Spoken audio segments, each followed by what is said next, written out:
Le dimanche 11 avril dernier, les Béninois étaient aux urnes pour élire leur président de la République.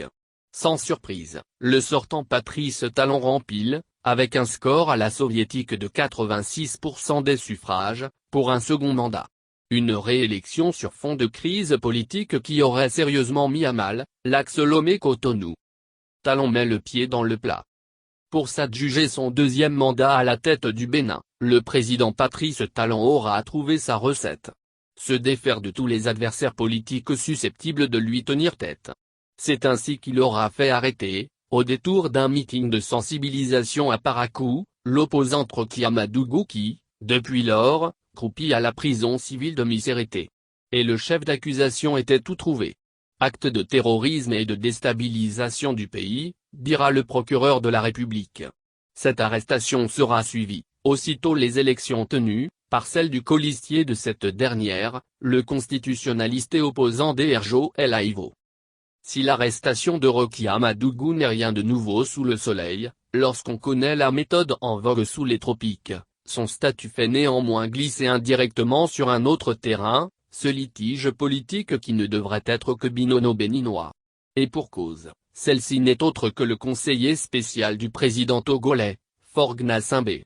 Une situation bien embarrassante pour Lomé qui ne saurait lâcher, dans la fournaise béninoise, celle qui aimait tant s'afficher publiquement aux côtés du prince jusqu'à la veille de la présidentielle. Faure ira-t-il à l'investiture de Faure? En effet, des sources bien introduites révèlent que l'affaire Rocky Amadougou, même si l'on tente de le voiler officiellement à l'opinion, déteindrait officieusement et négativement sur les relations diplomatiques entre Lomé et Cotonou.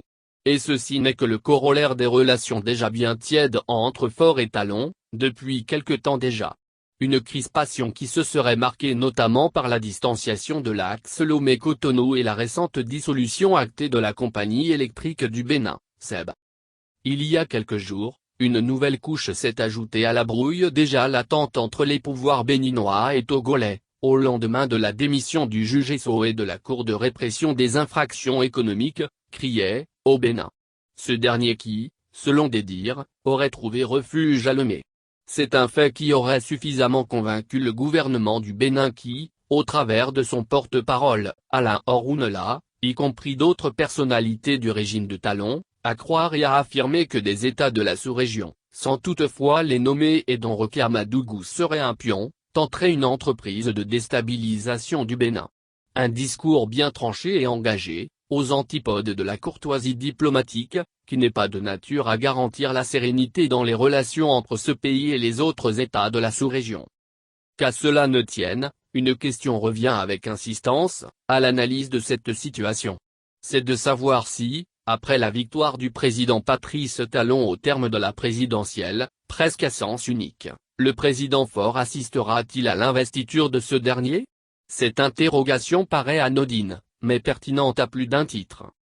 Regard tourné vers Faure et Talon. En effet, les regards se tournent vers Faure Gnassingbé qui est confronté par nombre d'observateurs qui attendent de voir s'il sera fidèle à ses principes et habitudes en se rendant effectivement à Cotonou pour assister à la cérémonie d'investiture du président Talon. Un déplacement qui s'impose moralement à l'homme fort de Lomé, du haut de son statut du doyen des chefs d'État de la sous-région. Et à ce titre, aucune raison ne saurait justifier son absence aux côtés du dirigeant d'un pays frère et ami du Togo qu'est le Bénin. Encore que c'est un rôle que Faure se plaît à jouer ces derniers temps en s'étant rendu pratiquement dans tous les pays de la sous-région où s'est tenue une élection présidentielle ayant permis à un chef d'État sortant de rempiler. À l'exception du Niger, où le gagnant, Mohamed Bazoum n'est autre que le protégé du sortant Mahamadou Issifou. Et outre le Niger, le périple de Faure l'avait déjà conduit en Côte d'Ivoire, en Guinée-Conakry, au Burkina Faso et au Congo-Brazzaville. Mais alors, participer à l'investiture de son homologue béninois nouvellement élu revient, avant tout, à être invité en amont. D'où justement les regards qui sont également tournés vers Cotonou en ce qui concerne la conduite à tenir. Il ne sera point étonnant que malgré les sorties bien orientées de son porte-parole Talon pose le pas en envoyant l'invite à Lomé. Une démarche qui s'inscrira, telle une mise en jeu de la balle. On s'attendra alors à la réponse de Lomé. Et quel qu'en sera le pas, d'un côté comme de l'autre, l'opération psychologie effectuée, il y a quelques semaines par l'armée togolaise à Djeta, village frontalier du Bénin, avec des fouilles minutieuses jusque dans les chambres, au nom d'une stratégie préventive contre le terrorisme et la sécurité nationale, en dit long sur les suspicions qui annoncent assombri le ciel diplomatique entre Lomé et Cotonou. Un axe pourtant lié par l'histoire.